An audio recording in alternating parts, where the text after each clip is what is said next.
할렐루야. 2025년 6월 10일 화요일 아침을 여는 큐티입니다. 각자의 삶 속에서 하나님께서 주시는 은혜가 함께하기를 소망합니다. 오늘 우리가 함께 볼 아침을 여는 큐티 본문 말씀은 출애굽기 10장 1절에서 11절까지 말씀을 우리가 묵상하고자 합니다. 우리가 세상을 살아가면서 제일 흔히 부딪히는 장면 중 하나는 바로 왜 저 사람은 잘못한 게 분명하게 많은데도 잘만 사는 걸까라는 질문을 우리는 던져봅니다.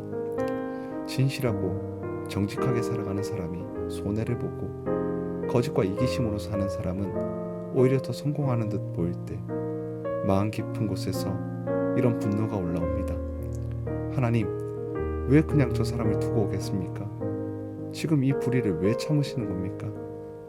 바로를 보면 딱 그 생각이 듭니다.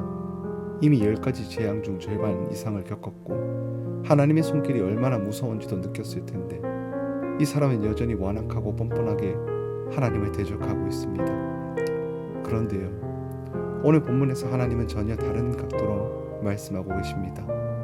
바로가 고집을 부리는 이 상황조차 하나님께서 사용하시는 도구라는 겁니다. 그리고 그 이유는 분명합니다. 너희가 내가 여호와인 줄을 알게 하려 함이라. 하나님은 악인조차도 사용하셔서 하나님의 이름을 온 땅에 알리시고 우리를 예배자로 부르신다라는 겁니다.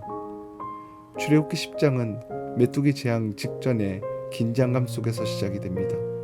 그런데 오늘 본문 1절을 보면 놀라운 말씀이 있습니다. 내가 그 마음과 그 신하들의 마음을 완강하게 함은 나의 표징을 그들 중에 보이기 위함이라. 우리는 흔히 바로가 고집을 부렸으니 벌 받는 건 당연하다고 생각하지만 하나님은 그 고집조차도 주권 안에 사용하고 계십니다. 단순히 징계가 목적이 아니라 하나님의 표징, 하나님이 누구신지를 확실하게 보여주기 위한 도구였다라는 겁니다. 고대 애굽은 온갖 신을 섬기는 다신교 국가였습니다.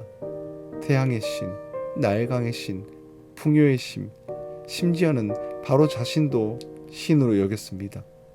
그런 세상 한복판에서 하나님은 말씀하시는 겁니다. 내가 여호와다. 나 외에는 없다. 하나님은 재앙을 통해서 이 모든 헛된 신들을 무너뜨리시고 오직 하나님만이 참 하나님이심을 증명하십니다. 그리고 이 모든 일들은 단지 그 당시 사람들만을 위한 사건이 아닙니다. 오늘 본문 이전은 이렇게 나와 있습니다. 이 일은 내 아들과 내 자손의 귀에 전하게 하려 함이라. 다시 말하면 이 일은 믿음의 세대 교육의 재료가 되는 겁니다. 하나님은 지금 이스라엘 백성들에게 이 일들을 너희에게 자녀에게 말하라, 들려주라, 잊지 않게 하라 라고 말씀하십니다. 신앙은 말하지 않으면 전해지지 않고 경험하지 않으면 기억되지 않습니다. 그런데 이 본문을 읽으면서 우리가 눈여겨봐야 할 구절은 바로 3절 말씀을 보면 이렇게 이야기를 합니다. 내가 어느 때까지 내 앞에 겸비하지 아니하겠느냐. 바로는 우박 재앙일 때 이번 망은 내가 잘못했다라고 말을 했습니다.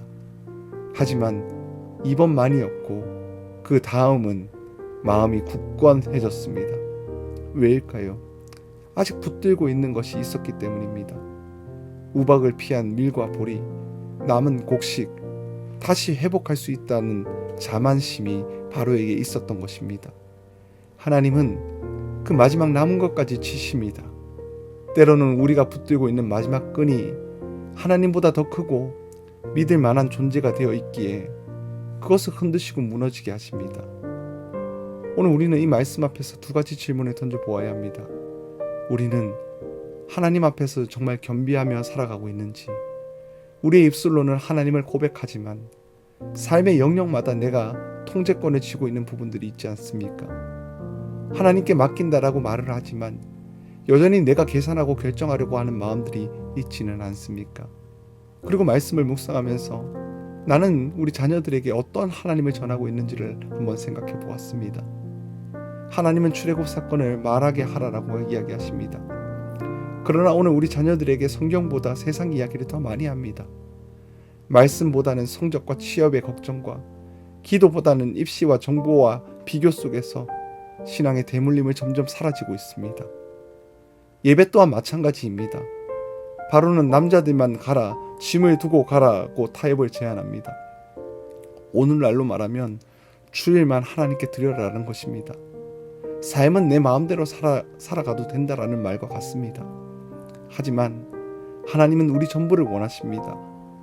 마음뿐만 아니라 시간도, 재물도, 가정도 하나님께 드려지는 거룩한 산제사, 그것이 바로 진짜 예배입니다. 오늘 이러한 진짜 예배를 드리는 저와 우리 성도님들이 되길 주님 이름으로 간절히 축복합니다. 기도하겠습니다.